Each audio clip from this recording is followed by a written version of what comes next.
I had started doing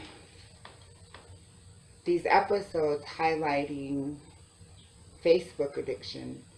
And with it, I've made many great discoveries about myself in particular and about how the world operates.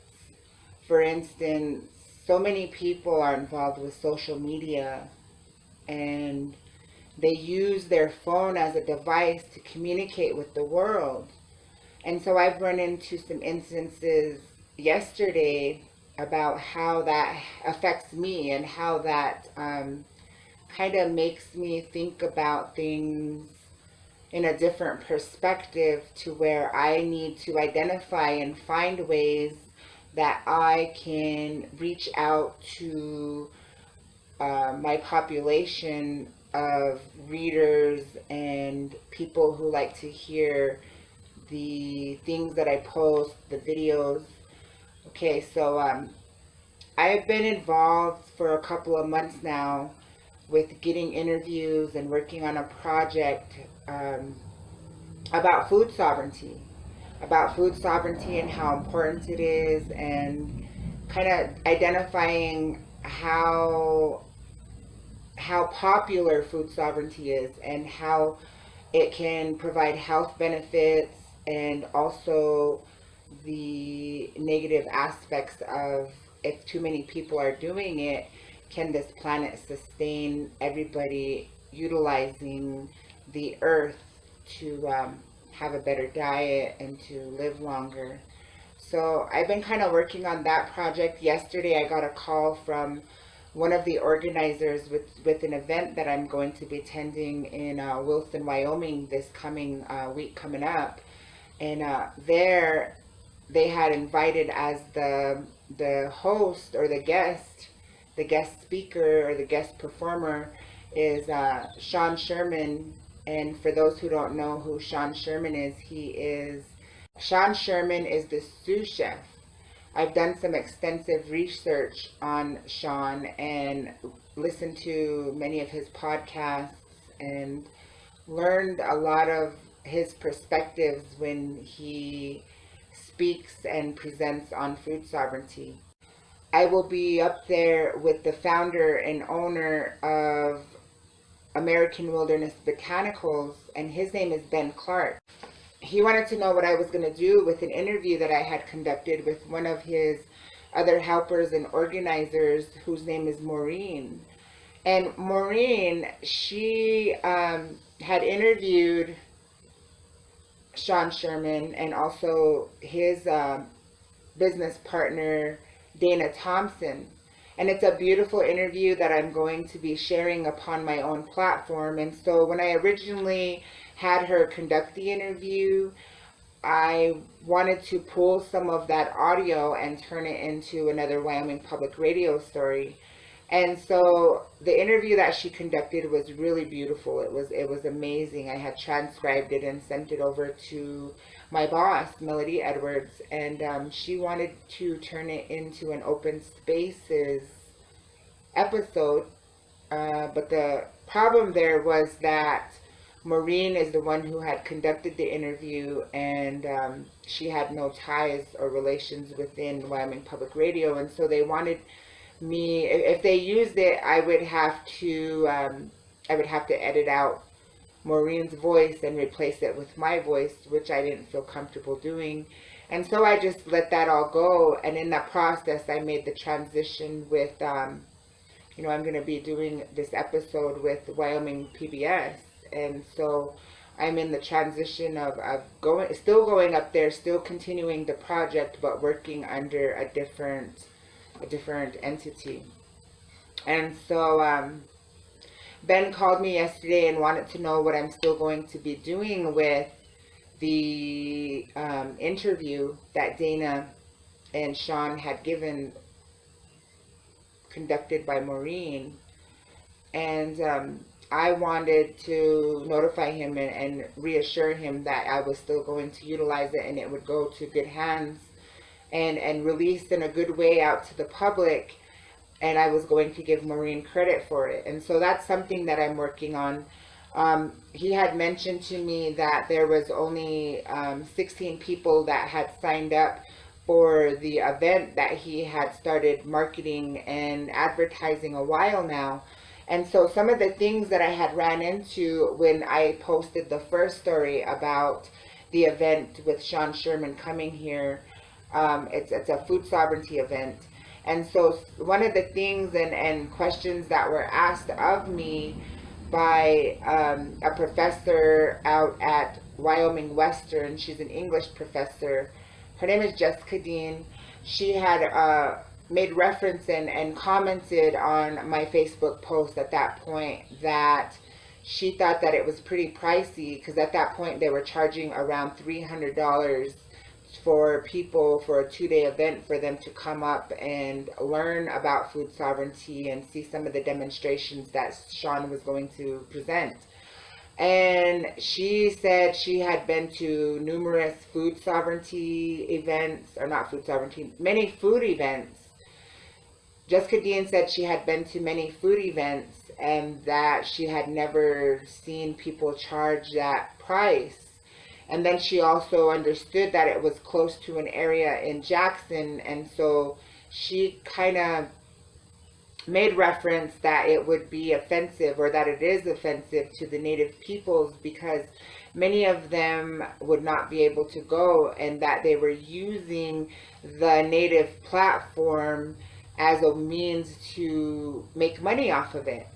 And so she wanted me to ask Ben Clark about that whole ordeal about charging that price and how the people of the Wind Rivers would be benefiting from that. And so that was really important. I wanted to put that out there and make that known when I went up there and interviewed for a story for Wyoming Public Radio. So those are some of the things that I highlight on him. And so yesterday he had told me that he had lowered the price because, like I said, there was only 16 people who had originally signed up over this time period, and that he's hoping that a lot of the Jackson locals sign up at the last minute. But he wanted me to get the word out there that the price had been lowered. But now that I'm, not on Facebook, that's really difficult and hard for me to do. So I'm hoping, this video can play as a substitute for that. But those are some of the things I've run into with social media and Facebook in particular, where it comes in hand, where it comes, where it's identified as a tool that's utilized to reach out to many people and a large audience. Another thing that I ran into was yesterday, for instance, I seen my significant other. He was scrolling his own Facebook page, and I just kind of wanted to, I got curious, like, can you? I made a joke with him. I said, well, maybe I can have you look at my page, and you can tell me if I'm missing anything, or you can tell me if anybody has commented, or things like that. But it was only a joke. He didn't do that, and I'm kind of glad he didn't. But kind of made me think. It kind of gave me that that drive to want to know, and just goes back to the essence of every morning when I would wake up, I would want to look at my phone. So kind of just reminded me of all of those things and how it's not a healthy addiction. So want to talk about that. But then again, yesterday another incident had happened. My dear friend, who is also one of my other bosses for a restaurant I used to work with, her name is Angeli Elliott, and she is the owner, operator, cook over at a business here in Riverton, Wyoming, and that business is called Thai Chef 2. And she called me about a week ago, and she wanted me to do a story for our County 10 local news, our online news, and she wanted to let the community know and talk about how she is totally different from a new restaurant that came into town, which is called Asian Cuisine 2. And so what she kind of wanted me to talk about is how that her food is totally unique, different, how she is a family-owned business, and that, you know, she cooks all her food herself, and she also trained one of her workers that she's known there, has employed there since he was 15 years old. His name is Zachary, but she taught him all the dishes, how to cook, and so that was something that she did. And other things that she wants to include doing is teaching cooking classes where people come into her restaurant and she provides them the ingredients of what they want to learn how to cook. And so her Thai cooking is amazing. You know, when I worked there, she taught me how to prepare some things. I learned how to make chicken fried rice. I've learned how to make chicken pad thai. I've learned how to make green curry, red curry, yellow curry. I've learned how to make many of the things there, and how that the balance within Thai food is just balancing that sweet and that sour. And so that was really interesting. It was a great experience for me. So one of the great things that she actually does is that she saves all the scraps. So there's people, you know, high class people. I want to say, you know, her customers that come in, they're obviously people who have money. They come in there and they spend a lot of money, and they like to be catered to, and you know, wined and dined basically. And so a lot of them come in, and a lot of them, you know, they won't eat, you know, all their food because she serves really big portions. She can feed two people with one platter. And so a lot of that food goes to waste. And you know, because most people don't like to take it home, because, you know, Thai food and you know, all those different types of foods are always best when they're fresh.